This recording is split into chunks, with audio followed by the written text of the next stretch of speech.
Once more, we return to the drive-in. If he's aware of the absurdity of arming oneself with a few sentences and standing against a power that can pierce time itself, he doesn't show it.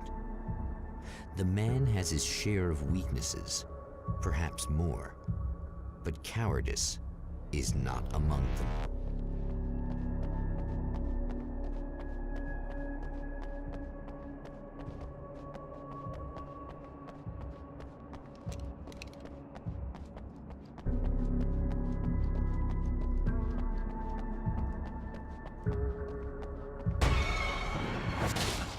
Oh, you got yourself a little bland, do you?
Never getting out of this wake, never!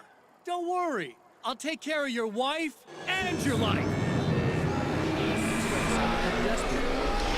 Really, I'm a psycho. You knew I am a psycho. I told you I'm a psycho.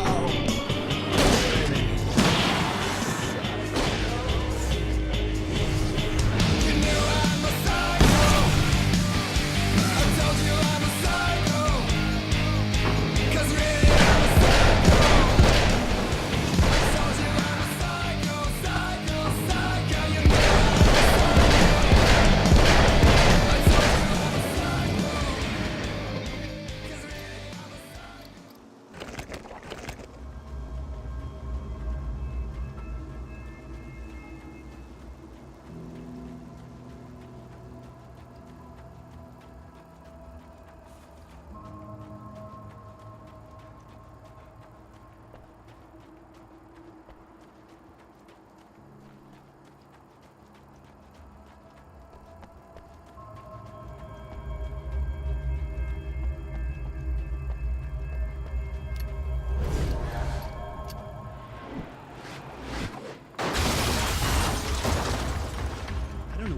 think you're doing, but I'll send you right back to the beginning.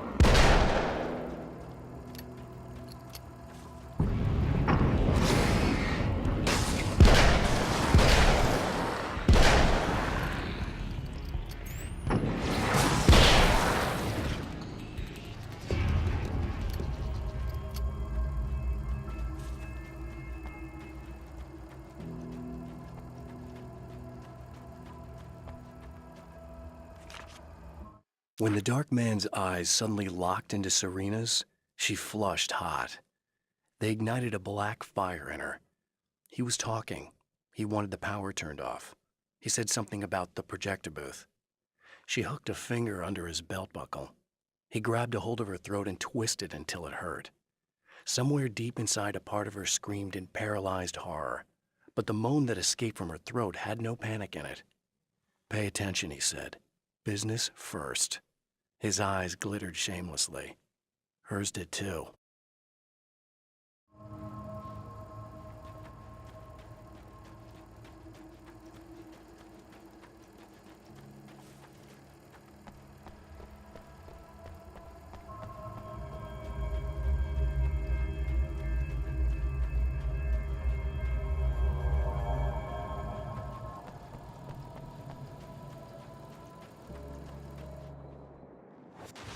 What? You think whatever it is you're gonna do is gonna make a difference? This'll end up just like before!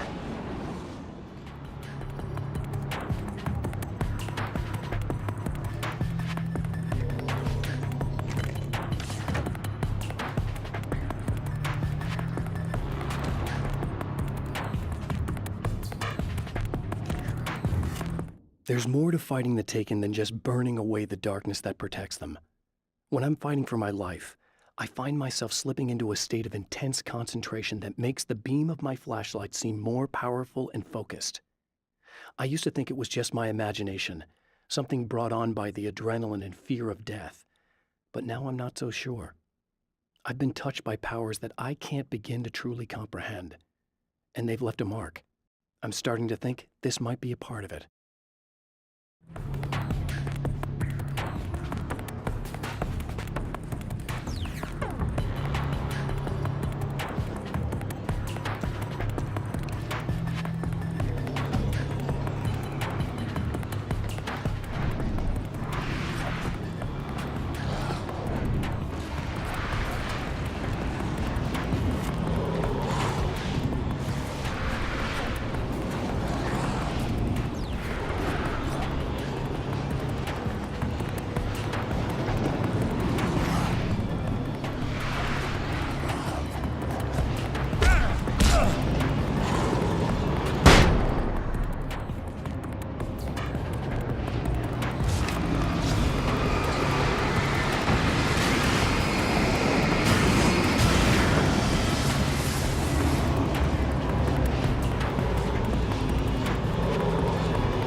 I've been around for a while now, you know? Well, you've been indisposed, stuck in the darkness. I've been busy. I operate in the shadows, not always literally, you understand? I'm a little more resilient than those I've taken, but I do my best work in the dark.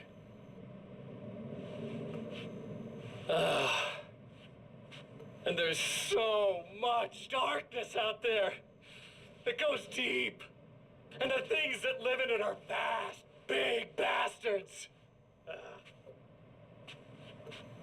They don't mind getting a little bit of elbow room. All that chaos and madness, it doesn't really do that much down there. It's like pouring a glass of water into the ocean, right? But up here, yeah, you can really make an impact. All they need is someone to bring them all the way through. But first, I had to take care of you. You party pooper. You're stuck in an eternal cycle now. The sun's never coming up for you. Everything else? Doing my thing, getting a bit of quality time with Alice. That's a little something for me. And I deserve it.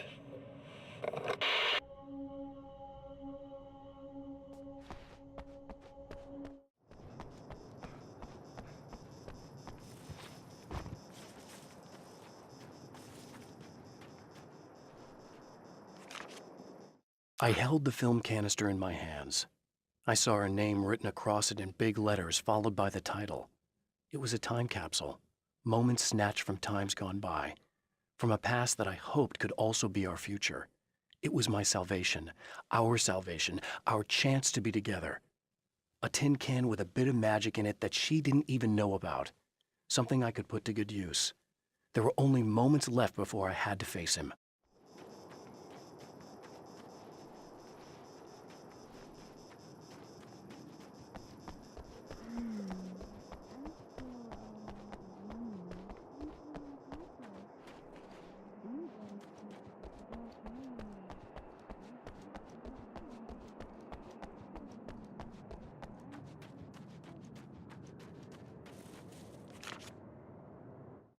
The Taken were always single-minded. They had a certain animal cunning, but they weren't very intelligent. That's one reason why they prefer melee weapons. Actual firearms are too complex for them to use. That's why seeing the one who threw grenades at me surprised me. But of course, they aren't actually grenades. There's no pin to pull, no fuse to set off an explosive, just concentrated darkness.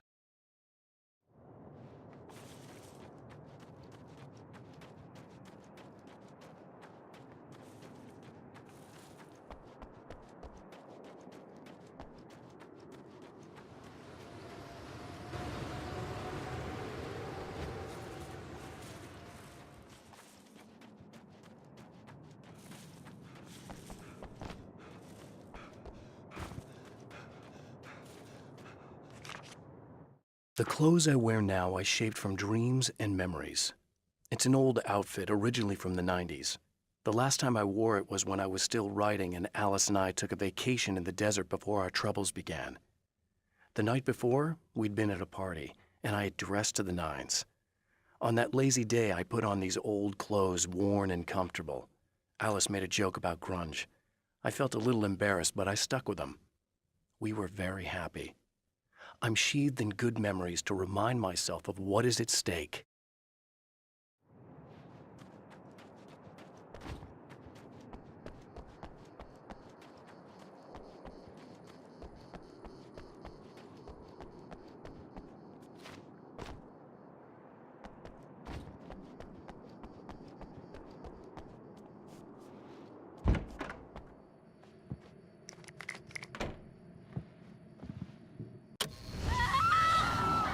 Oh, hey. I'm hoping I can put an end to this now. You'd better. I really don't want that to happen to me again. It's like somebody vomited in my brain, like a sleazy movie that keeps looping in my head. I'll stop this, I swear. You know the part that's really screwed up? If you mess it up, it'll just keep happening forever, right? I don't think I can deal with that. Don't think about that. I don't think of anything but. Hey, afterwards, when all this is done, look me up. This thing, I can probably help you deal with it. I don't know. It's almost like I'm not even in the same world anymore. Everything's just weird now. Yeah, I know. A lot of that'll pass with time, but being touched by the darkness, it's rough on you. It's a lot to process. and I just don't want you to get completely screwed up by this. Might be a little late for that, to be honest. Yeah, well, there's degrees. At least you're not at a point where you go around picking fights with people over not changing their light bulbs often enough. What? Never mind. All I'm saying is, you're not alone with this. And anyway, you're friends with Alice, so, you know, any friend of hers. Thank you.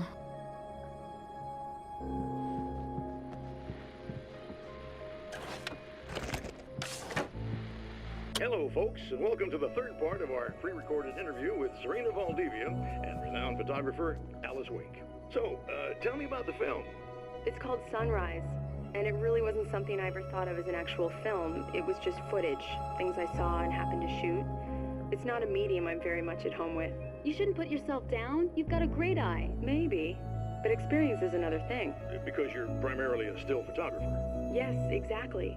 So I'm really used to thinking of the world in terms of snapshots. I frame something and try to pick the right moment, and then reveal that moment to people. Moving images are a different story. I'm still learning a lot about it, to be honest. So, this is a new thing for you? Or maybe I'm just a slow learner. But showing it like this is definitely a new step for me. It's a little weird taking something this intimate and showing it to everybody. Not that the material itself is somehow shocking. It's just that those were private moments. But that's why it works, because it feels genuine. It's not so much a story as it is a sort of an echo, showing us how you saw your husband at the time. It's not really about the sunrise itself or Alan watching it. It's about you two together. I suppose. It's funny, looking at it now, especially now that it's been edited like that. It takes on a life of its own, almost. It's a kind of a fantasy. Well, there's nothing wrong with that. No, you're right. I'm glad you talked me into it.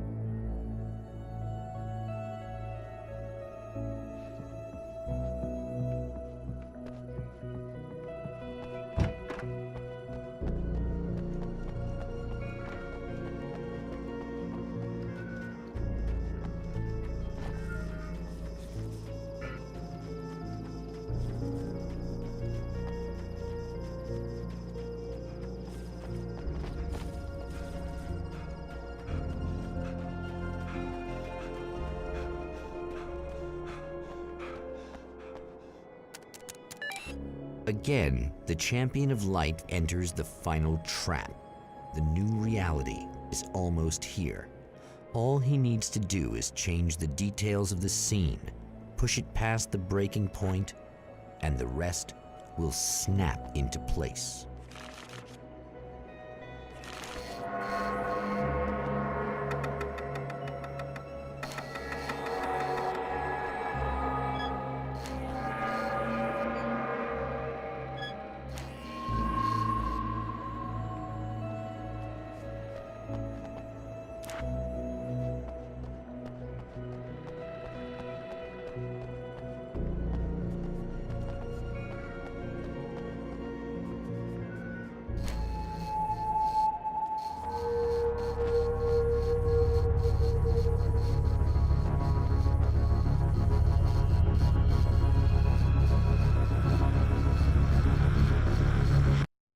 Oh, come on, buddy. Why don't you... What? What is this? No! No!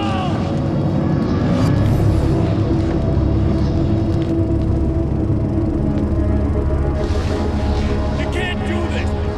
All I did was take the things you always wanted and never had the balls to go for. It's my turn now! It's my life! It's my life!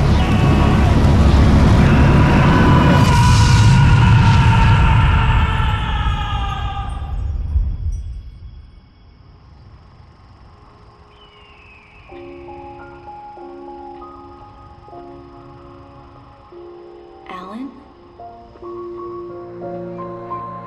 Is it really you? It's really me. How?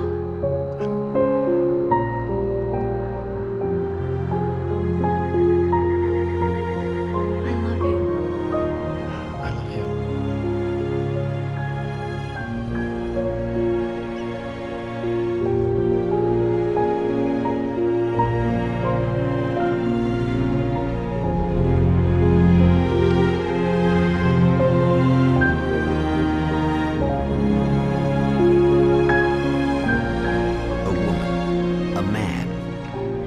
two lovers, held apart for far too long, enveloped in the light of a glorious dawn. They both feel it. He's home at last. Are these actual events, or merely a dream? A memory, or a glimpse of what is to come? One thing is certain. This scene takes place in another time and another place, far, far away from Night Springs.